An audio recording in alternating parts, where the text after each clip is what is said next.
Hello friends, welcome to my YouTube channel.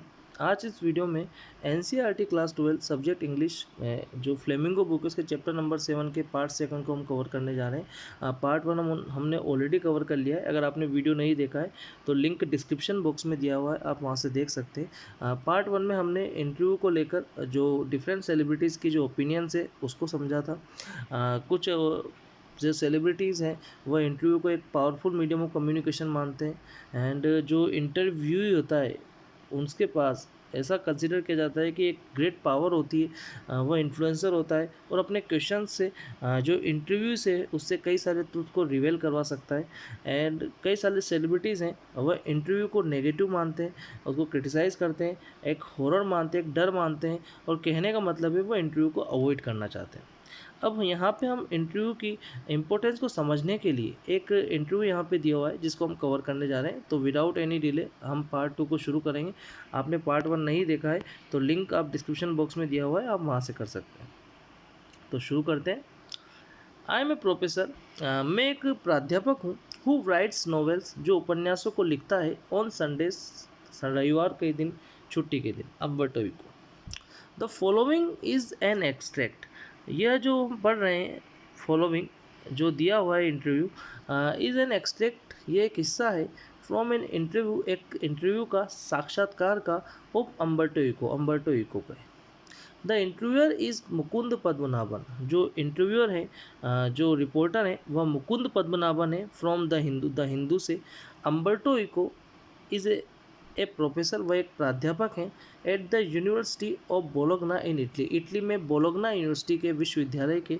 Had already acquired, और जो Umberto eco है वह पहले से ही प्राप्त कर चुके हैं, ए फॉर्मिडेबल रेपुटेशन, एक बहुत ही स्ट्रॉन्ग रेपुटेशन को, सम्मान को, एज ए स्कॉलर, एक शिक्षाविद के रूप में, एक एकेडमिशियन के रूप में, फॉर हिज आइडियाज़, अपने विचारों के कारण, ऑन सीमियोटिक्स, जो उन्होंने सीमियोटिक्स में दिए थे, द स्टडी ऑफ साइंस, जो इशारों की जो स्टडी अध्ययन है उसमें इन्होंने अपने आइडियाज़ प्रस्तुत किए, विचार दिए।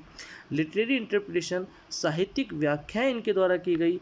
एंड मिडाइवल एस्थेटिक्स, इन्होंने और मध्यकाल के एस्थेटिक्स को, कला संस्कृति को, है ना, डांस को, एंड रिचुअल्स को इन्होंने बताया। तो यहाँ पे इस रिसर्च वर्क के कारण इनकी एक फॉर्मिडेबल रेपुटेशन, एक बहुत ही पावरफुल रेपुटेशन, पहचान बन गई थी। Before he turn to writing fiction, इनके राइटिंग फिक्शन राइटिंग करने से पहले, है ना, टर्न टू मतलब स्टार्ट करने से पहले, शुरू करने से पहले एक एकेडमिशियन के रूप में ये फेमस हो चुके थे। लिटरेरी फिक्शन, इन्होंने साहित्यिक फिक्शन को लिखा। फिक्शन मतलब इमेजिन वे स्टोरीज, वे ऐसे जो इमेजिनेशन पे बेस्ड होते हैं, काल्पनिक कहानियाँ जिसको बोल सकते हैं, काल्पनिक निबंध होते हैं इसके अंदर, काल्पनिक नॉवेल्स होते हैं, वह सब इसके अंदर इंक्लूड होते हैं। एकेडमिक टेक्स्ट, इन्होंने जो एकेडमिक कई सारी जो डिफरेंट क्लासेस की टेक्स्ट बुक को, जो कॉलेज होते हैं, कॉलेज में जो बुक्स चलती है, टेक्स्ट बुक चलती है, उनको लिखा इन्होंने। पाठ्य पुस्तकों को लिखा, ऐसे निबंधों को लिखा, चिल्ड्रंस बुक, बच्चों की किताबों को इन्होंने लिखा, न्यूज़पेपर आर्टिकल और कई सारे समाचार पत्रों के आर्टिकल्स, लेखों को इन्होंने लिखा। तो इनका जो हिज रिटर्न आउटपुट, जो इनका लेखन का जो आउटपुट है ना, लेखन का जो ये पूरा संग्रह है, इज़ स्ट्रेगली लार्ज। स्ट्रेगली मतलब अमेजिंगली, बहुत ही रोचक रूप से, लार्ज बहुत ही ज़्यादा विस्तृत है, एंड वाइड रेंजिंग और बहुत ही विस्तृत दायरे वाला है, रेंज वाला है।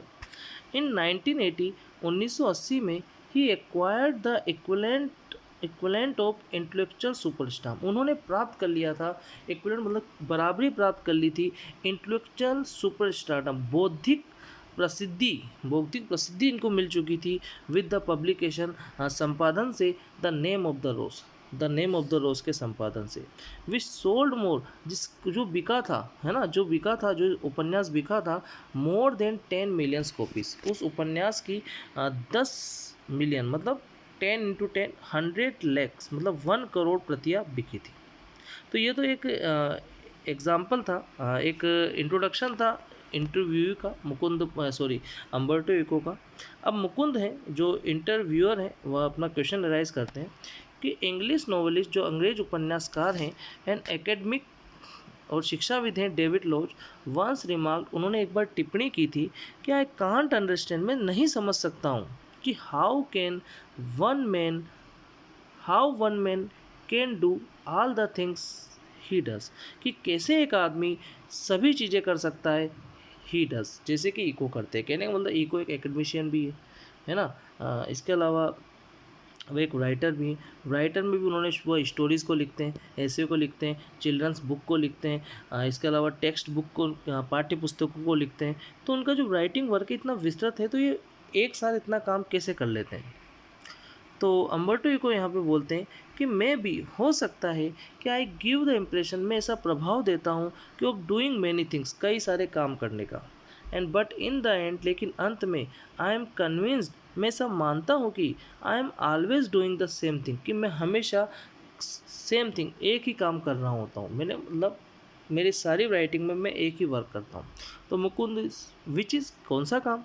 तो अम्बर्टो को बोलते हैं कि now that is more difficult to explain, अरे now that is more difficult, यह मोर डिफ़िकल्ट, और ज़्यादा कठिन है, हार्ड है, टू एक्सप्लेन करना, इसकी व्याख्या करना, इसको रिकाउंट करना, इसका वर्णन करना। I have some philosophical interest, मेरी कुछ दार्शनिक रुचियाँ हैं, मेरी कुछ विचारधाराएँ, थिंकिंग है। वो विचारधारा बता देता हूँ मैं कि नॉन वायलेंस और पीस, मेरी कुछ अहिंसा और शांति को लेकर मेरे इस फिलोसॉफिकल इंटरेस्ट है, मेरी कुछ विचारधाराएँ हैं, एंड आई परस्यू देम, मैं उन्हीं का अनुसरण करता हूँ थ्रू माई एकेडमिक वर्क, मेरे एकेडमिक वर्क में, मेरे शैक्षिक कार्यों में, एंड माई नॉवेल्स, मेरे उपन्यासों में, एंड माई बुक्स, मेरी पुस्तकों में, फॉर चिल्ड्रन, बच्चों की पुस्तकों में, आर अबाउट, वह भी होती है, किसके बारे में होती है, नॉन वायलेंस एंड पीस, अहिंसा और शांति के बारे में। यू सी, तुम देखते हो, the same bunch of ethical philosophical interest, उसी समान बंच को, समूह को, एथिकल, उस आदर्शों वाले फिलोसॉफिकल इंटरेस्ट, दार्शनिक रुचियों के समूह को। And then I have secret, और तब आई हैव सीक्रेट, मेरे पास एक राज है, मेरे पास एक मतलब एक मिस्ट्री है, एक रहस्य जो मैं बताना चाहता हूँ।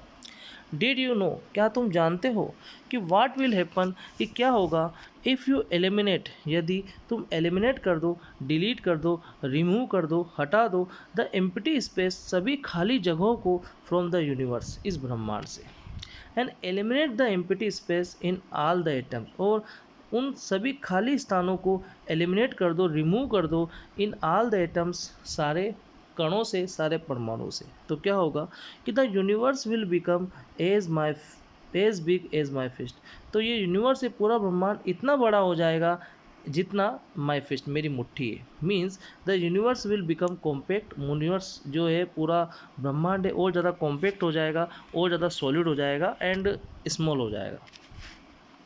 सिमिलरली, इसी प्रकार, we have a lot of empty spaces in our lives, हम भी रखते हैं, हमारे पास होता है ए लॉट ऑफ, ढेर सारा, एम्प्टी स्पेस, खाली जगह, इन आवर लाइव्स, हमारे जीवन में।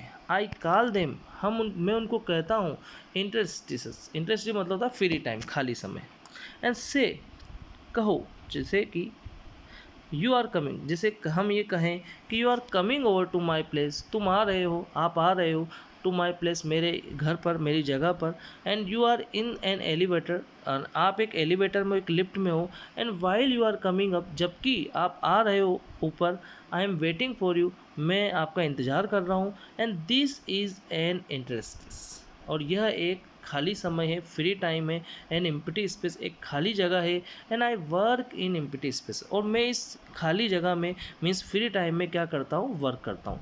While waiting for your elevator, आपकी लिफ्ट का इंतज़ार करते हुए, जबकि आपकी लिफ्ट का इंतज़ार करते हुए, to come up from the first to the third floor, पहली मंजिल से तीसरी मंजिल पे ऊपर आने तक आपकी लिफ्ट का इंतज़ार करते हुए, आई हैव ऑलरेडी रिटन, मैं पहले से ही लिख चुका हूँ, एन आर्टिकल, एक आर्टिकल को, एक लेख को, एनो लाभ सुहास लग जाते हैं। कहने का मतलब है कि आपकी लिफ्ट जब तक ऊपर आई, उस फ्री समय में मैंने एक आर्टिकल को लिख लिया। तो मुकुंद बोलते हैं यहाँ पे कि नॉट एवरीवन, हर कोई नहीं, can do the that of course, वास्तव में यह कर सकता है, हर कोई नहीं, can do that of course, वास्तव में यह कर सकता है। योर नॉन फिक्शनल राइटिंग, आपकी जो नॉन फिक्शनल राइटिंग होती है, अब देखो फिक्शनल मतलब काल्पनिक और नॉन फिक्शनल मतलब वास्तविक, जो रियल स्टोरीज होती हैं, रियल इवेंट के ऊपर बेस्ड होती है, योर स्कॉलरली वर्क, और आपका जो स्कॉलरली वर्क है, आपका जो शैक्षिक कार्य है, आपका जो एकेडमिक वर्क है, has a certain playful and personal quality about it. तो उस स्कॉलरली वर्क और जो फिक्शनल नॉन फिक्शनल राइटिंग है, उसके बारे में एक सर्टेन प्लेफुल, वो एक निश्चित रूप से प्लेफुल होता है, चेयरफुल होता है, एंड पर्सनल क्वालिटी, उसमें व्यक्तिगत क्वालिटीज़, व्यक्तिगत गुण दिखते हैं, शो होते हैं। And it is a mark departure, और यह एक मार्क मतलब नोट किया हुआ, इसको ध्यान में आया हुआ एक डिपार्चर, एक डिफरेंट है, एक डिफरेंस है, नयापन है। अब किसकी तुलना में? From a regular academic style, एक रेगुलर, एक नियमित एकेडमिक स्टाइल से, एक नियमित शैक्षिक शैली से। जो अदर जो एकेडमिक बुक होती है, शैक्षिक जो पुस्तकें होती है, उसकी तुलना में आपकी जो बुक्स होती है वो एक चेयरफुल होती है, एंड पर्सनल, आपकी पर्सनल क्वालिटी शो होती है। और ये एक मार्क डिपार्चर है, यह एक नोट की हुई ये जो डिफरेंस है, जो इसको नोट किया गया है। तो जो रेगुलर एकेडमिक बुक्स होती है, जो नियमित रूप से जो एकेडमिक स्टाइल जो फॉलो होती है, विच इज़ इनवेरिएबल डिसपर्सनलाइज, जो इनवेरिएबल, जो बिना किसी परिवर्तन के वो डीपर्सनलाइज होती है, मतलब उसमें कोई मानवीय गुण नहीं होते। एंड ओपन ड्राई, और प्राय वह ड्राई होती है, मतलब सूखी, कहने का मतलब है वो बोरिंग होती है, एंड अनइंटरेस्टेड होती है, लोग उसमें रुचि नहीं लेते। तो have you consciously adopted an informal approach, क्या आपने कॉन्शियसली मतलब जानबूझकर एडोप्टेड अपनाया था एन इनफॉर्मल अप्रोच, एक अनौपचारिक अप्रोच को, तरीके को, और इज इट समथिंग, ये कुछ ऐसा है डेट जस्ट केम, जो कि आया है नेचुरली टू यू, आप में प्राकृतिक रूप से, मतलब अब ये आपका टैलेंट है। तो इन दोनों में से कौन सा रीज़न है? तो अम्बर्टो इको बोलते हैं यहाँ पे कि व्हेन आई प्रेजेंटेड माई, जब मैंने प्रस्तुत किया माई फर्स्ट डॉक्टोरियल डिसर्शन, मेरा पहला रिसर्च पेपर, रिसर्च रिपोर्ट को, प्रतिवेदन को, इन इटली में, वन ऑफ द प्रोफेसर, एक प्राध्यापक ने सेठ कहा कि जो स्कॉलर्स लर्न, जो स्कॉलर्स होते हैं, जो रिसर्चर होते हैं, जो शोधकर्ता होते हैं, learn A lot of certain subject, वो सीखते हैं, ढेर सारा सीखते हैं एक सर्टेन सब्जेक्ट के बारे में, एक निश्चित विषय के बारे में। देन तब they make a lot of false hypothesis, वह बनाते हैं ढेर सारी फॉल्स, झूठी हाइपोथेसिस को, परिकल्पनाओं को। देन तब दे करेक्ट देम, वे उनको सही करते हैं। एंड एट द एंड, और अंत में, दे पुट द कंक्लूजन, वह कंक्लूजन को, परिणाम को रख देते हैं। कहने का मतलब है वे अपनी सारी गलतियों को, सारी मिस्टेक को हाइड कर देते हैं, और जो राइट, अंत में जो राइट आंसर होता है, जो राइट अप्रोच होती है, उसी को लोगों को दिखाते हैं एक परिणाम के रूप में। यू, जबकि आप, मतलब यहाँ पे Umberto Eco, on the contrary, इसके विपरीत, टोल द स्टोरी, आपने कहानी को बताया, the story of your research, आपने अपनी पूरी रिसर्च का, अपनी शोध की कहानी को बताया, इवन इंक्लूडिंग, यहाँ तक कि शामिल किया, योर ट्रायल्स एंड एरर्स, अपनी ट्रायल्स, प्रयासों को, एंड एरर्स, गलतियों को। एट द सेम टाइम, उसी समय, ही रिकॉग्नाइज, वह पहचान गए थे कि आई वॉज राइट, मैं सही था। And went on to publish, और वे आगे बढ़े, टू पब्लिश, उन्होंने संपादित किया, माई डिजर्शन, मेरे रिसर्च पेपर को, मेरी शोध बुक को, या शोध प्रतिवेदन को, रिपोर्ट को, एज ए बुक, एक पुस्तक के रूप में, विच मीन्ट, इसका मतलब था कि ही अप्रिशिएटेड इट, उन्होंने इसकी प्रशंसा की, मेरे रिसर्च की, मेरे रिसर्च रिपोर्ट की उन्होंने प्रशंसा की। एट दैट पॉइंट, उस समय, एट दैट पॉइंट, उस समय, एट द एज ऑफ 22, 22 की उम्र में, आई अंडरस्टूड, मैं समझ गया था कि जो स्कॉलरली बुक्स होती है, जो शैक्षिक किताबें होती है ना, शुड बी रिटन, उनको लिखा जाना चाहिए, द वे, उस तरीके से, आई हैड डन, जैसे कि मैंने लिखा था, by telling the story of the research, पूरी रिसर्च की, पूरे शोध कार्य की स्टोरी को, कहानी को बताकर। एंड दिस इज़ वाई, यही कारण है कि माई एसेस, जो मेरे निबंध होते हैं, always have be a narrative aspect, हमेशा उसका एक रचनात्मक पहलू होता है। एंड दिस इज़ वाई, और यही कारण है, प्रोबेबली, शायद, आई स्टार्टेड राइटिंग, मैंने लिखना चालू किया, नरेटिव्स को, नॉवेल्स को, मैंने उपन्यासों को लिखना शुरू किया था। सो लेट, इतनी देरी से, एट द एज ऑफ 50 की उम्र में, मोर और लेस, इससे थोड़ा कम या ज़्यादा। कहने का मतलब है कि जो 50 की उम्र में जब मेरा लाइफ एक्सपीरियंस बहुत ज़्यादा हो गया, मेरे जीवन के अनुभव मैंने बहुत ज़्यादा प्राप्त कर लिए, तो उन जीवन के अनुभवों को मैंने नॉवेल्स में पुटअप करना चालू कर दिया, डालना चालू कर दिया। क्योंकि मेरे जितने भी नॉवेल्स होते हैं, एसेज होते हैं, वो एक स्टोरी की फॉर्म में होते हैं, जिसमें मैं अपने पर्सनल क्वालिटीज़ को, व्यक्तिगत गुणों को भी शो करता हूँ। आई रिमेंबर डेट, फिर अम्बर्टो इको कहते हैं कि मुझे याद है कि माई डियर फ्रेंड, मेरा प्रिय मित्र रोनाल्ड बर्थ, जो रोनाल्ड बर्थ है था, वाज ऑलवेज फ्रस्ट्रेटेड, वो हमेशा फ्रस्ट्रेटेड रहता था, तनाव में रहता था। एंड दैट कि ही वॉज एन एसेइस्ट, वह एक निबंधकार था। एंड नॉट ए नॉवेलिस्ट, एक उपन्यासकार नहीं। ही वांटेड टू डू, वह क्रिएटिव राइटिंग, वह रचनात्मक कार्यों को करना चाहता था। एंड वन डे, एक दिन, और अनादर, दूसरे दिन, बट, लेकिन, ही डाइड, उनकी मौत हो गई, before he could do so, वह ऐसा, उनका ऐसा कर सकने से पहले, मतलब उनके उपन्यास लिखने से पहले ही उनकी मृत्यु हो गई। एंड आई नेवर फेल्ट, मैंने कभी भी नहीं महसूस किया, दिस काइंड ऑफ फ्रस्ट्रेशन, इस प्रकार के तनाव को कभी भी नहीं महसूस किया। आई स्टार्टेड राइटिंग नॉवेल्स, मैंने तो लिखना, नॉवेल्स को लिखना चालू कर दिया था, बाय एक्सीडेंट, बाय मतलब बाय चांस, ऐसे ही। And I had nothing to do, फिर वो बोलते हैं कि मेरे पास कुछ भी करने के लिए नहीं था, वन डे, एक दिन, एंड सो, इसीलिए, आई स्टार्टेड, मैंने शुरू कर दिया था नॉवेल्स को लिखना, है ना, उपन्यासों को। नॉवल जो उपन्यास होते हैं, प्रोबेबली, शायद, satisfied my taste of narration, वो संतुष्ट करते हैं माई टेस्ट ऑफ नरेशन, मेरी रचनाओं के इंटरेस्ट को, रुचियों को। Mukund, talking about the novels, novels के बारे में बात करते हुए मुकुंद कहते हैं कि from being a famous academic, एक फेमस एकेडमिक, प्रसिद्ध एकेडमिक, प्रसिद्ध शिक्षाविद बनने के बाद, यू वेंट ऑन, आप आगे बढ़े, टू बिकमिंग, आप बने, स्पेक्टली, स्पेक्ट मतलब रिमार्कली, उल्लेखनीय रूप से, फेमस, आप प्रसिद्ध हुए, after the publication of the name of the rose, the name of the rose, novel के, उपन्यास के पब्लिकेशन के बाद, संपादन के बाद। यू हैव रिटन 5 नॉवेल्स, और आप लिख चुके हो 5 नॉवेल्स, 5 उपन्यासों को लिख चुके हो। अगेंस्ट मैनी मोर, इसके अलावा मैनी मोर, कई सारी स्कॉलरली वर्क्स, आपने शैक्षिक काम किया है, एकेडमिक काम किया है, ऑफ नॉन फिक्शन का, नॉन फिक्शन मतलब कह सकते हो आप रियल इवेंट का, रियल स्टोरी का, वास्तविक कहानियों के ऊपर आपने स्कॉलरली वर्क किया है, शोध कार्य किया है। एटलीस्ट, कम से कम, मोर देन 20 ऑफ देम, आपने उनमें से 20 को लिखा है, 20 को लिखा है।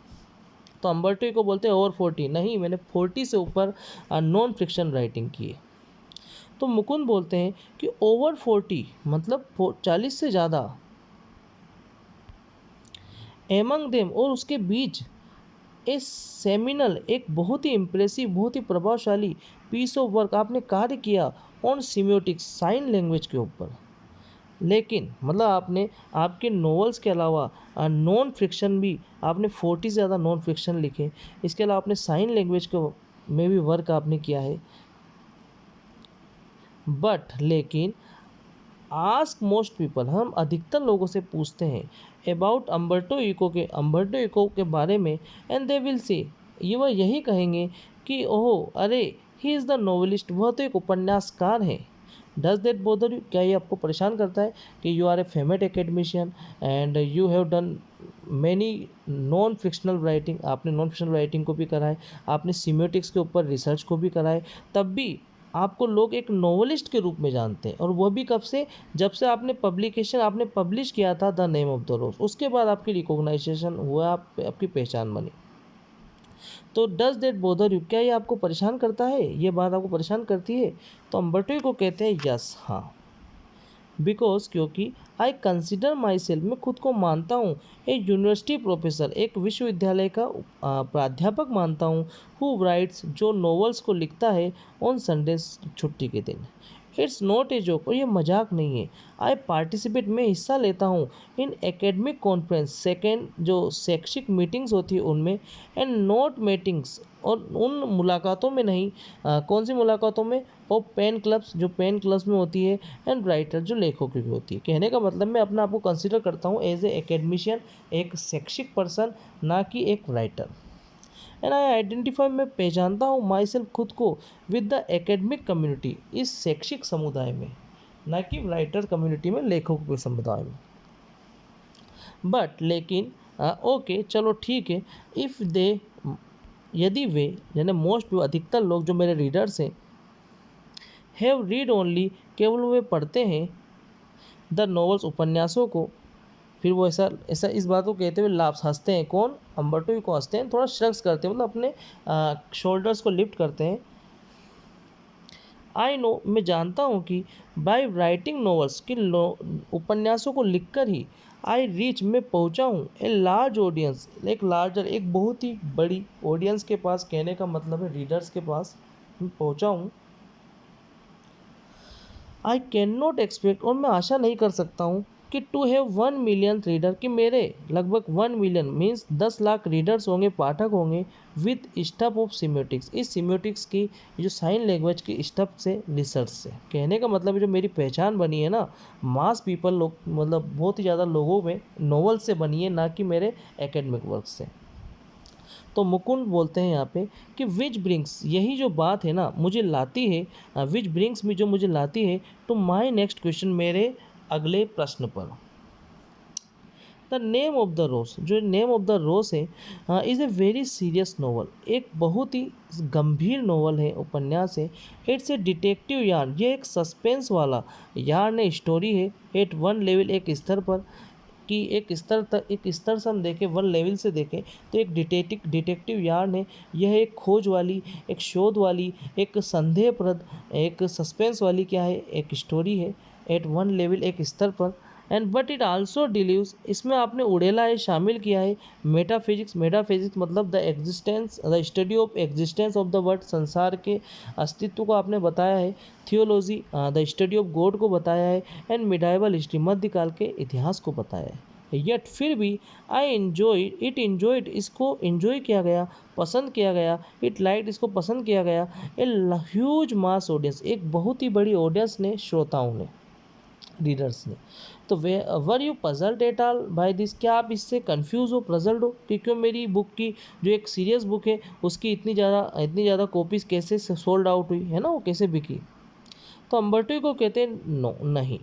जर्नलिस्ट आर पजल्ड, जो जर्नलिस्ट होते हैं ना, जो रिपोर्टर्स होते हैं, आर पजल्ड, वह कंफ्यूज होते हैं। एंड समटाइम्स, कभी कभी पब्लिशर, जो संपादक है, वह भी कंफ्यूज हो जाते हैं, वह भी चकित हो जाते हैं, हैरान हो जाते हैं। एंड दिस इज़ बिकॉज, और इसका कारण यह है कि जो जर्नलिस्ट होते हैं, जो रिपोर्टर होते हैं, एंड पब्लिशर, जो संपादक होते हैं ना, बिलीव डेट, वह ऐसा मानते हैं, उनका विश्वास होता है कि पीपल लाइक थ्रेस, कि लोगों को क्या पसंद है, थ्रेस पसंद, थ्रेस मतलब हिलेरियस थिंग्स, हंसी मजाक की जो चीज़ें हैं, चुटकुले हैं, वो उनको पसंद है। एंड डोंट लाइक, वे पसंद नहीं करते हैं डिफ़िकल्ट रीडिंग, कठिन पठन को। कहने का मतलब मेरे जो कई सारे जर्नलिस्ट हैं, वो पब्लिशर यह मानते हैं कि लोग हिलेरियस थिंग्स पे विश्वास करते हैं, हंसी मजाक पर विश्वास करते हैं, और इस प्रकार के सीरियस नॉवेल्स को पसंद नहीं करते हैं। कंसीडर, चलो सोचो, हम मानते हैं कि देर आर 6 बिलियन पीपल, कि यहाँ पर 6 बिलियन, 1 बिलियन में होता है 100 करोड़, तो 6 मतलब 600 करोड़, कि यहाँ पे 600 करोड़ लोग हैं ऑन दिस प्लेनेट, इस ग्रह के ऊपर। And the name of the rose, और जो the name of the rose, उस जो मैंने उपन्यास लिखा है, सोल्ड बिटवीन, वो तो बिका था 10 to 15 मिलियन। कहने का मतलब है 1 से 1.5 करोड़ उसकी कॉपी बिकी, और पूरे संसार में कितने लोग हैं, 100 करोड़।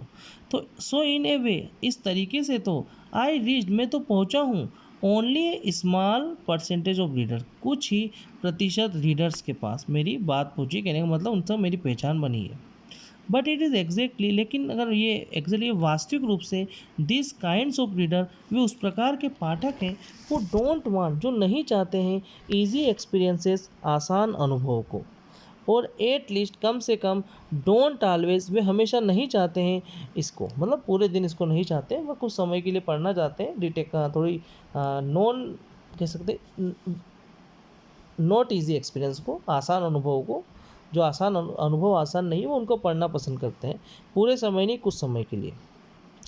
आई माइसेल मैं खुद भी एट 9 PM 9 बजे आफ्टर 9 बजे के बाद डिनर के बाद वाच टेलीविज़न देखता हूँ एंड वांट टू सी, मैं देखना चाहता हूँ आइदर मियामी, कोई मियामी वाइस को, मतलब कोई ड्रामा है उसका नाम यहाँ पे लिया हुआ है, और द इमरजेंसी रूम, या फिर इमरजेंसी रूम को। इस दो प्रकार के शोज़ को मैं देखना पसंद करता हूँ टीवी के ऊपर। आई एन्जॉयड इट, मैं इसको पसंद करता हूँ, एंड आई नीड इट, मुझे इसकी आवश्यकता होती है, बट नॉट ऑल डे, लेकिन पूरे दिन नहीं।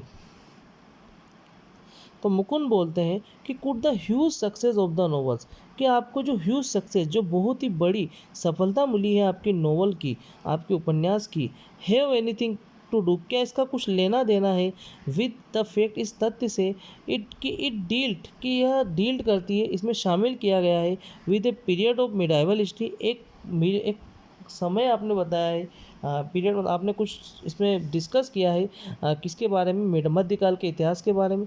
क्या ये इसलिए सफल हुई है आपकी book?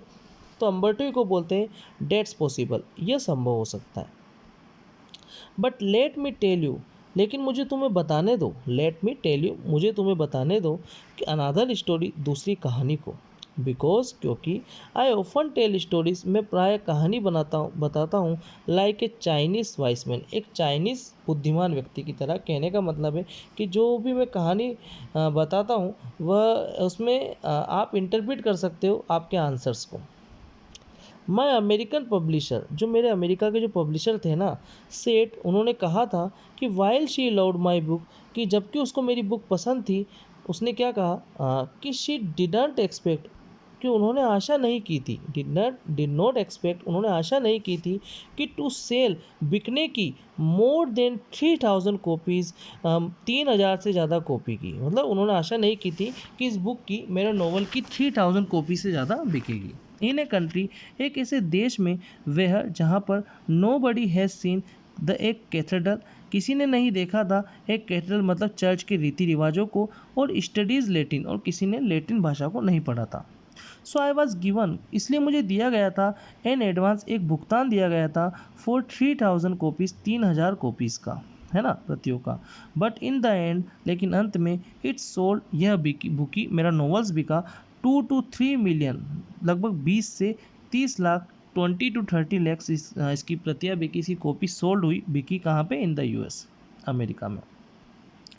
A lot of books have been written, जबकि ए लॉट ऑफ बुक्स, कई सारी पुस्तकों को, हैव बिन रिटन, लिखा जा चुका है, अबाउट द मिडाइवल पास्ट, मध्यकाल के इतिहास के बारे में, फार बिफोर माइन, मेरी पुस्तक से बहुत पहले उनको लिखा जा चुका, लेकिन वो इतनी फेमस नहीं है जितनी मेरी पुस्तक है वह है the name of the rose. I think, मैं सोचता हूँ कि the success of the book, की पुस्तक की सफलता है ना, इज़ ए मिस्ट्री, एक रहस्य, एक सीक्रेट है। नो बडी कैन टेल, कोई नहीं बता सकता। Nobody can predict it, कोई भी इसको अनुमान नहीं लगा सकता है, गेस नहीं कर सकता है। आई थिंक, मैं सोचता हूँ कि इफ़ आई हैड रिटन, अगर मैं लिख चुका होता the name of the rose novel को 10 ईयर्स अर्लियर, 10 साल पहले, और 10 ईयर्स लेटर, 10 साल बाद, तो इट वुडंट हैव बीन, यह ऐसा नहीं होता, द सेम, इस प्रकार, मतलब उसको इतनी सफलता नहीं मिलती। And why it work at that time, क्यों इसने काम किया, मतलब क्यों इतनी इसको सफलता मिली मेरे नॉवेल्स को एट दैट टाइम, इस समय, इज़ ए मिस्ट्री, एक सीक्रेट है। कहने का मतलब है कि इस समय जो ट्रेंड में होता है, लोग उसको बहुत पसंद करते हैं, या जब आप कोई बुक को परचेज़ करते हैं, अगर वो लोगों को अच्छी लगती है इस समय, तो ये इसमें ज़रूरी नहीं हो कि अगर वो 10 साल पहले या 10 ईयर्स बिफोर या आफ्टर, वो लोगों को, उतने ही लोगों को अच्छी लगेगी, लोग उसको लाइक करेंगे। कहने का मतलब है कि the success of the book is a mystery, एक रहस्य। और यहाँ से हमने एक बात और सीखा कि जो अम्बर्टो इको है वह अपना फ्री समय का बहुत यूज़ करते हैं। इसी प्रकार जिस अगर हम हमारे फ्री टाइम का अगर यूज़ करें तो हम लाइफ में बहुत कुछ अचीव कर सकते हैं। तो यहाँ पे बात समझ के आ रही है कि जो इंटरव्यू होता है ना, जो साक्षात्कार होता है, वो बहुत ही इन्फ्लुएंशियल मीडियम ऑफ कम्युनिकेशन होता है, बहुत ही प्रभावशाली माध्यम होता है कम्युनिकेशन का। और अगर इंटरव्यूअर एक स्किलफुल पर्सन हो तो वो अपने क्वेश्चन से इंटरव्यूई को जिसका साक्षात्कार हो रहा है उसको ट्रैप कर सकता है और वहाँ से कई सारे ट्रूथ को रिवील करवा सकता है। तो I hope you enjoyed the video. आपने चैप्टर को एंजॉय किया होगा। If you really like it, please share and subscribe. Thank you.